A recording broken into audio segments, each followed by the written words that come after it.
Hello everyone, मैं हूं वैशाली, आपकी दोस्त, आपकी होस्ट। और आज है सुपर संडे, यानी कि होंगे दो मुकाबले। पहला मुंबई और दिल्ली के बीच जो खेला जाएगा वानखेड़े मुंबई में, मैच नंबर 20। और मैच नंबर 21 होगा लखनऊ और गुजरात के बीच जो खेला जाएगा लखनऊ में। दोनों मुकाबलों के बारे में हम आपके साथ हैं विस्तार से चर्चा करने के लिए, और मेरे साथ है Chandresh sir. Hello sir. Hello Vaishali ji, कैसे हैं आप? ठीक हूँ सर, आप बताइए। बस चल रहा है, डबल धमाका है आज आईपीएल में। बिल्कुल, संडे सुपर संडे बन जाता है जब आईपीएल के दो मैचेस रहते हैं, और हम बिल्कुल वेट नहीं कर सकते कि कब शुरुआत होगी इन दो महामुकाबलों की। बिल्कुल। और सबसे बड़ी बात है कि एक बार फिर मुंबई का मुकाबला होगा वानखेड़े स्टेडियम पर। और एक छोटा सा ब्रेक था टीम के लिए, और इस ब्रेक के बाद वापस आ रहे हैं। और वापस आ रहे हैं उनके लिए एक वो खिलाड़ी जो आसमान तक पहुंच गए थे अपने बल्लेबाजी के साथ। बिल्कुल, आपने शुरुआत कर ही दी है तो हम चर्चा करेंगे मैच नंबर 20 मुंबई और दिल्ली के मुकाबले से। और जैसा कि आपने राइटली कहा, सूर्य कुमार यादव की वापसी हो चुकी है, और इसी के साथ मुंबई चाहेगी कि उनके फॉर्च्यून्स भी बदले, क्योंकि सिर्फ ऐसी इकलौती टीम इस पूरे टूर्नामेंट में जो अभी भी अपनी पहली जीत खोज रही है, और साथ ही पहली जीत नहीं बल्कि बहुत सारे शायद क्वेश्चंस के आंसर्स भी खोज रही है। तो मुंबई से ही शुरुआत करते हैं सर। क्या लगता है आपको, क्या गलत जा रहा है? क्योंकि टीम तो काफी अच्छी है, और सूर्या के आने के बाद किसकी टीम में, प्लेइंग 11 में वो बदलाव होगा? देखिए, काफी कुछ गलत हो रहा है मुंबई के साथ। पहली बात तो उनकी कॉम्बिनेशन को लेकर असमंजस की स्थिति बनी हुई है। फिर जो उनके ओवरसीज खिलाड़ी हैं उन्होंने अब तक प्रदर्शन नहीं किया है। कप्तान के प्रदर्शन को लेकर एक सवालिया निशान है। रोहित शर्मा के रन उतने आए नहीं हैं।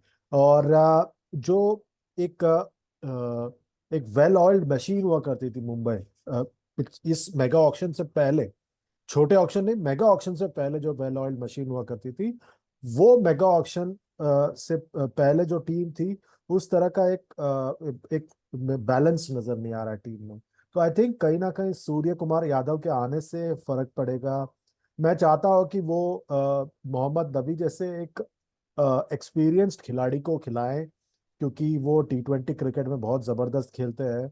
उनको खिलाने की कोशिश करें। और मेरे ख्याल से वक्त ये भी आ चुका है कि वो श्रेयस गोपाल के तरफ देखे, क्योंकि मुझे लगता है कि कहीं ना कहीं Shreyas Gopal might be a better fit right now than Piyush Chawla. और आकाश मधवाल तो है ही, उनका चयन बहुत जबरदस्त रहा है। और एक मैं बदलाव में देखना चाहूंगा, वो है कुमार कार्तिकेय सिंह को, क्योंकि वो एक अच्छे स्पिनर हैं। और मुझे लगता है कि उनका भी चयन होना चाहिए। ओवरऑल बदलाव मैं काफी बता रहा हूँ, मुझे पता नहीं कितने बदलाव होंगे, पर एक बदलाव तो तय है कि नमन धीर बाहर जाएंगे और सूर्य कुमार यादव अंदर आएंगे। बिल्कुल, आपने सही कहा कि सूर्य कुमार यादव तो डेफिनेटली वापसी करेंगे। मुंबई की थोड़ी हम बात करें तो हमने ये भी देखा कि पिछले बार निहाल वधेरा ने बहुत ही शानदार प्रदर्शन किया था, लेकिन इस बार उनको अभी तक टीम में जगह नहीं मिली, और नमन धीर को उनके ऊपर चुना गया है। तो वो भी एक सवालिया निशान है कि क्या किस वजह से, मतलब निहाल वधेरा जैसे प्लेयर को बाहर बिठाया गया, और जब मुंबई अभी इतना अच्छा कर नहीं पाई। हालांकि नमन धीर ने रीजनेबली वेल किया है। और साथ ही आपने बात करी स्पिनर्स की, तो शेम्स मुलानी को पहले मौका दिया गया, वो काफी अच्छा प्रदर्शन करके आ रहे हैं रणजी ट्रॉफी से मुंबई के लिए। लेकिन उसके अलावा हम देखें तो स्पिन डिपार्टमेंट, जो पीयूष चावला पिछली बार प्रभाव डाल पा रहे थे, जिन्होंने बोल सकते हैं कि अपने कंधों पर मुंबई को विकेट दिलाए हैं मिडिल ओवर्स में, वो इस बार फीके नजर आ रहे हैं। तो कुछ उसके पीछे क्या आपको नजर आते हैं? देखिए, मुझे लगता है कि पीयूष चावला जो है, मतलब वो रणजी ट्रॉफी खेलते नहीं है, वो सिर्फ सफेद गेंद की क्रिकेट खेलते हैं गुजरात के लिए। तो एक अंतराल रहा है उनके जो मैचेस खेलने में। वो डीवाई पाटिल टूर्नामेंट जरूर खेले थे। उसके अलावा अगर आप देखें शम्स मुलानी का, वो लाल गेंद से जबरदस्त गेंदबाज है। सफेद गेंद से और इस लेवल पर, क्योंकि ये रणजी ट्रॉफी से एक स्तर ऊपर है, तो इस लेवल पर मेरे ख्याल से कहीं ना कहीं उनको एडजस्ट होने में थोड़ा बहुत दिक्कत हो रहा है। और जहां तक बात बाकी स्पिनर्स की बात है, मुझे लगता है कि जैसे मैंने कहा, वक्त हो चुका है कि वो जो है श्रेयस गोपाल, कुमार कार्तिकेय सिंह की तरफ देखें और मोहम्मद नबी की तरफ देखें, क्योंकि टिम डेविड जो है, उनको भी उसी तरह के रोल के लिए चुना गया था, जो थोड़ी बहुत गेंदबाजी कर ले और एक छक्के चौके मारे। टिम डेविड से अब तक वो देखा नहीं हमने। तो मेरे ख्याल से वक्त हो चला है कि आप वो एक्सपीरियंस्ड गेंदबाज जो है मोहम्मद नबी, ऑलराउंडर है, उनके तरफ जाएं, वो बेहतर मेरे ख्याल से विकल्प होगा। बिल्कुल, टिम डेविड काफी बड़ी रेपुटेशन लेकर आए थे कि बहुत लंबे छक्के चौके मारते हैं, लेकिन अभी तक वो प्रभाव छोड़ नहीं पाए हैं। एक शायद उनकी एक इनिंग्स है जो पिछली बार हमें हाईलाइट होती हुई नजर आती है, लेकिन उसके अलावा वो अभी तक फायर करने में नाकामयाब रहे हैं। तो देखते हैं मुंबई वो चेंजेस करती है कि नहीं। लेकिन उससे बड़ी बात, क्योंकि हम पहली बार आज मुंबई की डिस्कशन कर रहे हैं सर, ये जो कैप्टेंसी और जो भी चल रहा है उससे टीम एनवायरनमेंट में कितना फर्क पड़ रहा है, और क्या थोड़ी सी बिखरी हुई साइड नजर आती है आपको? बिल्कुल नजर आती है। और मुझे लगता है कि जो टीम पूरी तरह से, मतलब देखिए, फैसला उन्होंने 3-4 महीने पहले ले लिए थे, पर ये जो अब सबको पता था कि जब वो टीम एक साथ आएगी, तब कभी ना कभी जो है फोकस जो नए कप्तान है और जो पुराने कप्तान है उन पर ही होगी। और ये खुल के तो कोई कुछ बोलता नहीं है इस मामले में, पर ये अंडर करंट तो होता ही है। और आई थिंक दैट मैंने देखा है काफी बार कि जब खुद इंडिया की टीम 2007 के ओडीआई वर्ल्ड कप के लिए गई थी, आपका ड्रेसिंग रूम जब स्ट्रांग नहीं होता ना, जब एक नहीं होता, उसका असर आपको फील्ड पे भी नजर आता है। मतलब मैं ये नहीं कह रहा हूँ कि लोग बॉल छोड़ रहे हैं, गेंद जा रही है सीमा के पार, सीमा रेखा पार, वैसी बात नहीं है। मुझे लगता है कहीं ना कहीं क्या होता है कि आपका ड्रेसिंग रूम अगर एक होता है, तो परफॉर्मेंस भी उसी तरजीह पर, उसी लेवल पर होता है। तो I think that is the big big difference in my view इस बार मुंबई के परफॉर्मेंस में। बिल्कुल, जो ऑफ फील्ड आपका इन्वायरमेंट होता है उससे ऑन फील्ड परफॉर्मेंसेस पे फर्क पड़ता है, स्पेशली जब इतना क्लोज हो, जब आपका ड्रेसिंग रूम जो भी हुआ हो, जो भी ये इशू है, हम तो बस ये कहना चाहेंगे कि इसको एक बेटर तरीके से एड्रेस किया जा सकता था, शायद। लेकिन ठीक है, जो भी हुआ, मुंबई की परफॉर्मेंसेस अभी तो निकल कर नहीं आ रही है। तो ये हमने करी मुंबई की बात। अब बात करते हैं हम दिल्ली कैपिटल्स की। तो दिल्ली कैपिटल्स वो टीम जो अभी तक सिर्फ एक जीत हासिल करी, उन्होंने वाइजैक में सीएसके को हराया। उसके अलावा अभी थोड़ी बिखरी हुई नजर आई, स्पेशली केकेआर के अगेंस्ट जिस हिसाब से उन्हें हार मिली है वाइजैक में। क्या ऑब्वियसली ऋषभ पंत के आने से वो एक नई ऊर्जा वापस आई है, पर पिछले मैच में आपके लिए मुकेश कुमार नहीं थे, कुलदीप यादव नहीं उपलब्ध थे।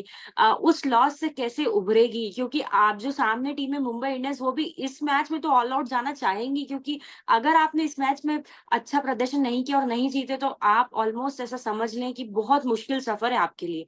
तो दिल्ली की क्या स्ट्रेटेजी होगी और आपको क्या लगता है सर? देखिए, मुझे लग रहा है कि दिल्ली की स्ट्रैटेजी पूरी तरह से मतलब बिखरी हुई है उनकी टीम। इनका भी हाल वही हुआ है जो मुंबई का है, क्योंकि मुंबई के साथ इनकी भी टीम जो बनी बनाई टीम थी वो पूरी तरह से बिखर गई मेगा ऑक्शन में। तो उसकी वजह से ये हुआ कि पूरी तरह से इनकी बैलेंस की धज्जियां उड़ गई हैं। और जहां तक बात है, उनके पास विकल्प कम होते हुए नजर आ रहे हैं। हैरी ब्रुक के ना होने से बहुत फर्क पड़ा है। उसके अलावा जो है, शुरुआत में उन्होंने पृथ्वी शॉ को खिलाया नहीं, उन्होंने रिकी बुई को खिलाया, और इस स्तर पर Ricky Bui was found out, मतलब एज इन वो बाउंसर डाल के उनको चलता कर दिया गेंदबाजों ने, और पृथ्वी शॉ को उनको आखिरकार लाना ही पड़ा। सबसे बड़ी दिक्कत इनके लिए यह है कि इनकी गेंदबाजी बहुत ही ज्यादा साधारण गेंदबाजी है। और जब आपके पास कुलदीप यादव फिट नहीं है तो उससे बहुत फर्क पड़ता है। मुकेश कुमार उतना नहीं है, पर कुलदीप यादव के ना होने से बहुत फर्क पड़ता है। और देखें, मुझे लग रहा है कि वक्त आ चला है कि दिल्ली को भी जेक फ्रेजर मैकगर्व के तरफ देखना पड़ेगा, क्योंकि वो एक धुआंधार बल्लेबाज है। उनका खेलना बहुत जरूरी है। और मैं एक बात कहना चाहूंगा कि डेविड वार्नर ने जरूर पिछले मुकाबले में प्रदर्शन किया, पर मिचेल मार्श को लेकर एक सवालिया निशान है। तो मैं चाहूंगा कि कहीं ना कहीं मिचेल मार्श की जगह आप जेक फ्रेजर मैकगर को उतारे, क्योंकि वो एक खतरनाक बल्लेबाज है इस फॉर्मेट में। बिल्कुल, और शायद थोड़ी खबरें मैंने ऐसी भी सुनी है कि मिच मार्श को इंजरी हुई है और शायद एक दो गेम के लिए अवेलेबल ना हो। और अगर उस केस में उसके बाद भी अगर आप जैक को नहीं उतारते हैं, तो फिर थोड़ा सा सवालिया निशान होगा। और आपने सही कहा कि जिस हिसाब से स्ट्रेटेजी बनाई थी, पहले आप पृथ्वी शॉ को मौका नहीं देते, उसके बाद आपने सिलेक्ट भी किया तो रिकी भुई को, जो कि हाँ विकेट कीपर बैटर है, लेकिन उन्होंने हाईएस्ट रन गेटर रहे रणजी ट्रॉफी में, बट वो रणजी ट्रॉफी था और ये T20 फॉर्मेट है। तो ब्रिटिश शॉ को मौका नहीं देना, स्ट्रेटेजी कुछ उनकी किस तरीके से समझ में नहीं आ रहा कि ऑफ फील्ड जो होता है वो ऑन फील्ड करने में, एग्जीक्यूट करने में उनको इतनी दिक्कत हो रही है। और हमेशा से देखा है कि दिल्ली के मोस्टली डिसीजन ड्रेसिंग रूम में लिए जाते हैं, फील्ड को या फिर जो गेम सिचुएशन उसको देखकर कम। सिर्फ एक अच्छा साइन कि ऋषभ पंत धुआंधार फॉर्म में नजर आए, उनके शॉट्स जो सीएसके के अगेंस्ट उन्होंने खेले, एक अच्छी पारी खेली। तो इंडियन क्रिकेट के लिए भी और दिल्ली फैंस के लिए भी मुझे लगता है कि ऋषभ पंत की वापसी उनके लिए एक रे ऑफ होप है, अभी जो भी चल रहा है उसमें। बिल्कुल बिल्कुल। और ऋषभ पंत के आने से काफी फर्क पड़ेगा, पर वो भी अभी तक पूरी तरह से एडजस्ट नहीं हुए हैं, क्योंकि सीधे आके इस स्तर पर खेलना थोड़ा मुश्किल होता है। आई थिंक उनको भी थोड़ा इस स्तर पर आकर वापस एक बार एडजस्ट करना थोड़ा वक्त लगेगा। एंड पर उनके आने से फर्क तो पड़ा ही है उनके लाइनअप में। और देखें, कहीं ना कहीं देखें, पूरी तरह से कंफ्यूज नजर आ रही है वो टीम, क्योंकि अक्षर पटेल चले नहीं है। ललित यादव के तरफ उनको देखना चाहिए। सुमित कुमार, जिन्होंने हरियाणा के लिए जबरदस्त प्रदर्शन किया था, सुमित कुमार जो है, मैं देखना चाहता था उनको पूरे सीजन में। उनको ज्यादा उन्होंने गेंदबाजी भी नहीं दी है, उनको बल्लेबाजी में भी उतारने में वो कतरा रहे हैं। तो कहीं ना कहीं उनको भरोसा ही नहीं है अपने लाइनअप में। हाँ, बस एक अभिषेक पोरल को थोड़ा मौका दिया जा रहा है, जिन्होंने कुछ अच्छी पारियां खेल के दिखाई। लेकिन अभी तक ऐसा लग रहा है कि प्लेइंग 11 सेट नहीं कर पा रहे, कब किस प्लेयर को ड्रॉप कर देंगे समझ नहीं आ रहा। तो दोनों ही टीमें ऐसा लग रहा है कि तराजू पे बैठी है, जो जीत जाएगा जो जीत जाएगा। दोनों ही टीमें हार से गुजर रही है। तो प्रिडिक्शन पे आ जाते हैं, पहले बताइए सर, क्या लगता है कल कौन बाजी मार जाएगा? कल मुझे लग रहा है पहला मुकाबला दिल्ली जीत सकता है, क्योंकि मुंबई और ज्यादा बिखरी हुई टीम नजर आ रही है दिल्ली से भी ज्यादा। तो मुझे लग रहा है पहला मुकाबला दिल्ली जीतेगा। ठीक है, players to watch out for पे नजर डाल लेते हैं मुंबई के लिए। आप बताइए। तो मुंबई के तरफ से मुझे लग रहा है पहला नाम जो सबको देखना चाहिए वो है सूर्य कुमार यादव, क्योंकि मुझे लगता है कि वो वापस आएंगे तो सबकी नजर होगी उन पर। और दूसरा नाम जो मुझे लग रहा है जिस पर सबकी नजर होनी चाहिए वो है तिलक वर्मा, क्योंकि ये नौजवान भी अच्छे फॉर्म में चल रहे हैं। तो इनके तरफ भी देखना बहुत ज्यादा जरूरी है, क्योंकि ये बहुत ही जबरदस्त युवा खिलाड़ी है। ये दो नाम है जो मैं देखना चाहता हूँ परफॉर्म करते हुए इस मुकाबले में मुंबई के लिए। और दिल्ली की बात करूँ तो? दिल्ली की बात करूं तो मुझे लग रहा है कि अगर जेक फ्रेजर मैकगर खेले तो वो एक जबरदस्त खिलाड़ी है जिन पर नजर होनी चाहिए सबकी। और एक नाम है खलील अहमद, क्योंकि मुझे लगता है खलील अहमद ने इस सीजन में अच्छी गेंदबाजी की है अब तक, और वो टॉप पे चल रहे विकेट टेकर्स के लिस्ट में भी। और वो डोमेस्टिक क्रिकेट खेल के जो आए हैं ना, उसका असर नजर आ रहा है उस पर। मैं इस मुकाबले में विन प्रिडिक्शन तो नहीं करना चाहूंगी, क्योंकि मेरा मन ऐसा कह रहा है कि शायद मुंबई जीतेगी। बट दिल्ली का भी थोड़ा तो चांस लगता है। लेकिन मुझे ये जरूर कर लगता है कि रोहित शर्मा का बल्ला कल बोलेगा और वो अच्छी बल्लेबाजी करेंगे, ये मुझे ऐसा लगता है। तो ये हमने करी सर पहले मुकाबले की बात। अब बढ़ते हैं मुकाबला नंबर 2, सुपर संडे का 21वां मैच, जो कि होगा लखनऊ और गुजरात। इस आईपीएल की या फिर इस पूरे आईपीएल की दो न्यूएस्ट टीम। लखनऊ जो एक मैच हारी है, दो मैच जीती है। और गुजरात जो दो मैच हारी है, एक मैच घर पे और एक मैच उनके सीएसके के अगेंस्ट। तो दोनों के बारे में बात करते हैं, पहले चालू करते हैं लखनऊ से। मुझे पता है आप उत्सुक है मयंक यादव के बारे में बात करने के लिए, लेकिन उसके अलावा भी कल कोई चेंजेस आप प्लेइंग 11 में देख रहे हैं? और लखनऊ अभी तक आपको कैसी टीम नजर आई है? मुझे लग रहा है लखनऊ बहुत ही ज्यादा बैलेंस टीम है, और बहुत डेप्थ है उनके लाइनअप में, और बहुत ज्यादा एक खतरनाक टीम है, क्योंकि मुझे लगता है कि उन्होंने सही टीम का चयन किया है। बहुत सारे ऑलराउंडर्स को पिक किया उन्होंने, जो सही रणनीति है इस फॉर्मेट के लिए, और उनकी गेंदबाजी भी धारदार है। लेकिन मैं आपकी थोड़ा सा आपका ध्यान और दर्शकों का लाना चाहूंगी उनके इंडियन बैटिंग लाइनअप पे। लखनऊ अभी जीत रही है तो वो इतना बाहर निकल के नहीं आ रहा है, नोटिस नहीं हो रहा है, लेकिन आप देखेंगे वो स्ट्रगल कर रहे हैं इंडियन बैटर्स के रूप में। आप केएल राहुल से चालू कर लीजिए, मैक्सवेल के अगेंस्ट ऑफ स्पिनर जो लास्ट मैच आरसीबी के अगेंस्ट हुआ, वहां पर वो पावर प्ले में केएल राहुल को डिफेंड, सॉरी मैक्सवेल को डिफेंड कर रहे हैं, ऑफ स्पिनर को। तो उनका जो पावर प्ले का जो रहा है रवैया, वो थोड़ा नजर नहीं आया। उनके स्ट्राइक रेट पे हमेशा थोड़ी चर्चा होती है। उसके बाद अगर आप बात करें तो ना आयुष बदोनी चल पा रहे हैं, ना देवदत्त पडिक्कल चल पा रहे हैं। वो क्योंकि निकोलस पूरन, क्विंटन डिकॉक आपके लिए वो काम करके दे रहे हैं, तो वो इतना नोटिस नहीं हो रहा है। लेकिन इंडियन बैटर्स अभी तक लखनऊ ढूंढ रही है कि हमें वो ऐसे बैटर्स मिले जो हमारी लाइनअप को या हमारी बैटिंग को थोड़ा सुदृढ़ करे। ठीक है आपने जो कहा वो बात, पर इसलिए मैं कह रहा था ना कि उनके पास डेप्थ है उनके लाइनअप में। और तो सबको कंट्रीब्यूट करने की उतनी जरूरत भी नहीं होती, क्योंकि उनके लाइनअप में इतने सारे ऑलराउंडर्स हैं, तो डेप्थ आ जाता है उनके लाइनअप में। और कहीं ना कहीं उसका बहुत फायदा मिलता है फिर उनको, क्योंकि उनके पास बहुत सारे ऑलराउंडर्स हैं और बहुत बैलेंस टीम है इनकी। और अब तक उन्होंने काफी खिलाड़ियों को उतारा भी नहीं है, पर निकोलस पूरन, क्विंटन डिकॉक, ये सब जो चल रहे हैं बल्ले के साथ, उससे फर्क पड़ रहा है टीम को। और बाकी जो है बल्लेबाज जो है वो आके अच्छी कंट्रीब्यूशन कर रहे हैं। अब तक हमने काइल मेयर्स को नहीं देखा है, दीपक हुडा को नहीं देखा है, मार्कस स्टोइनिस पूरी तरह से अपना लय नहीं पकड़े हैं, पर उनके पास मतलब मैं वही कह रहा हूँ कि डेप्थ बहुत है, उसका बहुत उनको फायदा होने वाला है। बिल्कुल, तो पहले ही हम इस टीम के बारे में बात कर लेते हैं कि आपके players to watch out for बता दीजिए कल के लिए। Players to watch out for, देखिए मुझे लग रहा है सिद्धार्थ जो है वो गेंदबाज, स्पिनर जो है बहुत जबरदस्त गेंदबाज हैं।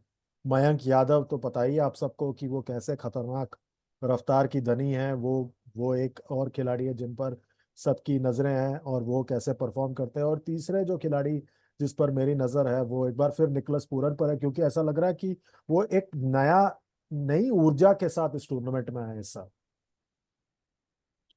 ओके सर, बात करते हैं अब हम गुजरात के बारे में, जिनको मिली एक नई नई ताजी हार उनके घर पर। शुभमन गिल अच्छा कर रहे हैं, लेकिन उसके अलावा डेविड मिलर की कमी शायद पिछले मुकाबले में खली उनको। उम्मीद करेंगे वो फिट हो, वापस आए। लेकिन आपको लगता है सर केन विलियमसन इस फॉर्मेट के लिए, या फिर उन्होंने T20 क्रिकेट में इतना किया है जितना वो ओडीआई या फिर टेस्ट क्रिकेट में करते हैं? मुझे लग रहा है कि केन विलियमसन इस फॉर्मेट में कभी भी फिट नहीं बैठे थे, और वो साफ तौर पर नजर आ रहा है। मैं अगर गुजरात के साथ मेरा कुछ करने का मौका मिले, तो मैं सोचूंगा कि मैं मैथ्यू वेड के तरफ ज्यादा जाऊं, क्योंकि मुझे लग रहा है कि वो एक और खतरनाक इस फॉर्मेट के लायक बल्लेबाज हैं, और उसको खिलाना बेटर होगा। या आप जो है एक अतिरिक्त भारतीय बल्लेबाज को अंदर लेके आए, जैसे शाहरुख खान है जो बाहर बैठे हुए हैं, उनको अंदर लेके आए और उनसे काम कराए, ना कि केन विलियमसन से। केन विलियमसन अगर टॉप में बल्लेबाजी नहीं कर रहे हैं जैसे विराट कोहली कर रहे हैं, तो उनकी जगह बनना बहुत मुश्किल हो जाती है, जस्टिफाई करना। और मैं हमेशा ये मानता हूँ कि इस फॉर्मेट में अगर आप सिर्फ एक चीज करते हो, और वो एक चीज भी आप पुराने स्टाइल से करते हो, तो फिर बहुत मुश्किल हो जाता है एज अ बल्लेबाज आपकी जगह को जस्टिफाई करने में। सही बात है, क्योंकि अगर आपके लाइनअप में इतने सारे एंकर्स होंगे तो फिर वो अग्रेसिव रोल का थोड़ी सी दिक्कत हो जाती है। डेविड मिलर की वापसी होगी, अगर वो फिट होंगे तो डेफिनेटली केन विलियमसन की जगह। बॉलिंग की जहां तक बात करें तो बढ़िया नजर आती है, कोई कोई भी प्रॉब्लम अभी तक नजर नहीं आई। उनकी बॉलिंग की वजह से ही वो अभी तक मैचेस जीते। आप मोहित शर्मा की बात कर लीजिए, उमेश यादव की बात कर लीजिए, अभी तक तो शमी की कमी खलने नहीं दी उन्होंने। दो और ऑप्शन है उनके पास, राहुल तेवतिया और विजय शंकर। दोनों को ही बॉलिंग अभी नहीं दी जा रही और काफी लंबे समय से उन्होंने बॉलिंग नहीं करी। तो पहले तो ये कि क्या विजय शंकर की जगह किसी और, जैसे आपने कहा शाहरुख खान को, अगर आप उनसे बॉलिंग नहीं ले रहे तो उतारा जा सकता है, क्योंकि विजय शंकर की भी कुछ परफॉर्मेंसेस अभी अच्छी नहीं रही है। तो क्या कहना है आपको उसके बारे में? बिल्कुल, मैं मानता हूं कि इस लाइनअप में अब बहुत सारे एंकर्स आ गए हैं, जैसे शुभमन गिल खुद है, फिर उसके बाद केन विलियमसन आ गए हैं, साई सुदर्शन भी जो है वो और ज्यादा क्लासिकल वनडे टेस्ट मतलब लॉन्गर फॉर्मेट के खिलाड़ी नजर आ रहे हैं। उसके अलावा अगर आप देखें तो विजय शंकर का इस्तेमाल ही नहीं कर रहे वो ठीक से। तो यहाँ पर आपको खुल के बल्लेबाजी करने की जरूरत है। तो आपने अभी तक अभिनव मनोहर को नहीं खिलाया और शाहरुख खान को नहीं खिलाया, ये मेरे समझ के परे है। और इन दोनों खिलाड़ियों के मतलब इस्तेमाल ही ठीक से नहीं हो रहा है। एक तरफ हैदराबाद जैसी टीम है जो खुलकर बल्लेबाजी कर रही है, या कोलकाता के पास रसल और रिंकू जैसे खिलाड़ी हैं, तो गुजरात के पास बहुत सारे एंकर्स हैं, वहीं पर उनकी कमी नजर आ रही है उनके लाइनअप में। और गेंदबाजी में भी मुझे लग रहा है अब तक जो है राशिद खान चले नहीं है पूरी तरह से। नूर अहमद ज्यादा बेहतर लगे हैं राशिद खान से। और इसीलिए क्या राशिद खान अपने रेप्यूटेशन पे जगह कमा रहे हैं यहाँ पर, और चूंकि वो कप्तान उप कप्तान भी नहीं है, क्या उस बेसिस पे उनको अभी खिलाया जा रहा है, ऐसा मुझे महसूस हो रहा है। और राहुल तेवतिया को पता नहीं क्यों वो गेंदबाजी नहीं करा रहे हैं। और आपने कहा पिछले मुकाबले में जरूर दर्शन नालकंडे और उमेश यादव की पिटाई हुई थी, पर आई थिंक वक्त हो चला कि एक नजर कार्तिक त्यागी पर भी रखा जाए। क्योंकि वो काफी टाइम से हैं, उन्होंने खेला नहीं है ज्यादा कुछ क्रिकेट, और वो एक हाइट में पहुंच गए थे सनराइजर्स और बाकी टीमों के साथ, पर उसके बाद काफी टाइम से वो नजर नहीं आए हैं, तो मैं देखना चाहता हूँ उनको खेलते हुए। मोहित शर्मा एक ऐसे खिलाड़ी हैं जिन्होंने बहुत प्रभावित किया इस बार। बिल्कुल। और गुजरात की हम थोड़ी और बात करें तो जैसे कि आपने कहा बॉलिंग तो अच्छी नजर आ रही है, लेकिन इनको मौका नहीं देना, राहुल तेवतिया से बॉलिंग नहीं कराना, और ये तो थोड़ा सा लगता है कि वन डायमेंशनल हो जाता है। और राशिद खान की जैसे आपने बात करी, तो मुझे लगता है टीमें अब स्मार्ट हो गई, उन्हें पता है कि अपोजिशन में एक ऐसा ऐसा खिलाड़ी है, स्टार खिलाड़ी जो आपका विकेट कहीं भी निकाल सकता है। तो आप उनको थोड़ा संभल के खेलें और उसके बाद आपको इतने ऑप्शंस मिलेंगे कि आप फायर कर सकते हैं। तो उस चक्कर में राशिद खान को लोग थोड़ा सा संभल कर खेलते हुए नजर आ रहे हैं, और उसकी वजह से वो इतने विकेट्स भी ले पा रहे हैं, और साथ ही टीमें उनके खिलाफ थोड़ा अच्छा प्रदर्शन कर रही है। बिल्कुल, वो चोट से वापस आ रहे हैं तो थोड़ा वक्त तो लगेगा उनको उस लेवल पर पहुंचने के लिए फिर एक बार। और जो जिस तरह की उनकी प्रदर्शन रही है, उसी लेवल पर वापस एक बार आना थोड़ा वक्त लगेगा। और उनके आने से थोड़ा एक बैलेंस आ जाता है लाइनअप में। पर नूर अहमद ने उनकी कमी ज्यादा महसूस होने नहीं दी है, उनकी गेंदबाजी में कमी ज्यादा महसूस होने नहीं दी, क्योंकि नूर अहमद ने जबरदस्त गेंदबाजी की अब तक। बिल्कुल, मैं कल एक एनालिसिस देख रही थी और उसमें ऐसा लग रहा था कि राशिद खान की एकदम मिरर इमेज है नूर अहमद। राशिद राइट से बॉलिंग करते हैं, वो लेफ्ट से करते हैं, लेकिन एक्शन आप देख लीजिए जिस हिसाब से बॉलिंग करते हैं वो एग्जैक्टली सेम नजर आती है। तो आगे बढ़ते हैं, बता दीजिए आपके players to watch out for Gujarat के लिए। गुजरात के लिए मुझे लग रहा है player to watch out Noor Ahmad है, क्योंकि मुझे लगता है बहुत ही जबरदस्त युवा गेंदबाज हैं। अगर मैं और खिलाड़ी की बात करूं तो मुझे लग रहा है कि और एक खिलाड़ी जिस पर मेरी नज़र है इस लाइनअप में, वो है मोहित शर्मा। क्योंकि वो उन्होंने भी अच्छी जबरदस्त गेंदबाजी की, और साई सुदर्शन बल्लेबाजी करते हैं तो बहुत खूबसूरत लगते हैं, क्योंकि वो भाई आपके बल्लेबाज हैं। तो इन तीनों पर मेरी नजरें होंगी। और प्रिडिक्शन कल किसकी जीत होगी इन दोनों के बीच में? मुझे लग रहा है लखनऊ, क्योंकि लखनऊ के पास जो बैलेंस है ना, इस टूर्नामेंट में बहुत कम टीमों के पास वो बैलेंस नजर आ रहा है। पर मुझे ऐसा लगता है कि कल गुजरात वापसी करेगी, तो देखते हैं क्या होता लखनऊ है में खेल रहे हैं, इस। अब ज्यादा मुस्कुरा नहीं सकते वहां पर। सर ऐसा होता है ना कभी कभी, अब तो ट्रेंड चेंज हो गया है, अभी तो घर में भी टीमों को हार मिल रही है, चाहे आप बात कर लीजिए दिल्ली की, या फिर बात कर लीजिए मुंबई की, या फिर बात कर लीजिए खुद गुजरात की। तो गुजरात वो बोलते हैं ना कि उनके कभी ऐसे परफॉर्मर्स निकल कर आते हैं जिनसे आप एक्सपेक्ट भी नहीं करते, और वो डिलीवर करके जाते हैं। जब कोई ये पेपर पे टीम देखेगा तो कह नहीं सकता कि ये टीम जीत चुकी है, लेकिन वो जीत चुके हैं। तो कुछ तो बात है उनमें, स्पेशली अगर आप आशीष नेहरा की उन संदेशों की बात करें, और जिस हिसाब से वो बाउंड्री लाइन पर कुछ ना कुछ करते ही रहते। तो मुझे तो लग रहा है कि कल गुजरात बाजी मारेगी। चलिए देखते हैं क्या होता है जब मुकाबला होगा आज शाम को, कि कौन जीत रहा है पता चल जाएगा, दो दो हाथ कर लेंगे फिर। बिल्कुल। और शुभमन गिल का भी अच्छा दिन हो सकता है, लेकिन उसके साथ ही मुझे ऐसा लगता है कि केएल राहुल उत्सुक होंगे वो प्रदर्शन करने के लिए वापस। और केएल राहुल की तरफ से कल हम एक हाफ सेंचुरी तो देख ही सकते हैं। देखते हैं, पर हाफ सेंचुरी से फायदा नहीं होगा, तेजी से हाफ सेंचुरी बनानी पड़ेगी। Strike rate is over rated, अगर हम केएल राहुल की लैंग्वेज में बात करें तो। देखते हैं पर क्या होता है। Thank you so much everyone for watching. Please आपकी भी प्रिडिक्शंस हम तक पहुंचाइए और बताइए आपको ये शो पसंद आ रहा है या नहीं, और हम उसमें और क्या इंक्लूड कर सकते हैं। Thank you Chandresh sir. Any final thoughts before we and?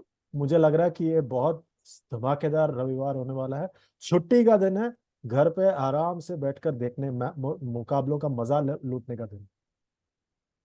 जी बिल्कुल। Thank you so much everyone, thank you.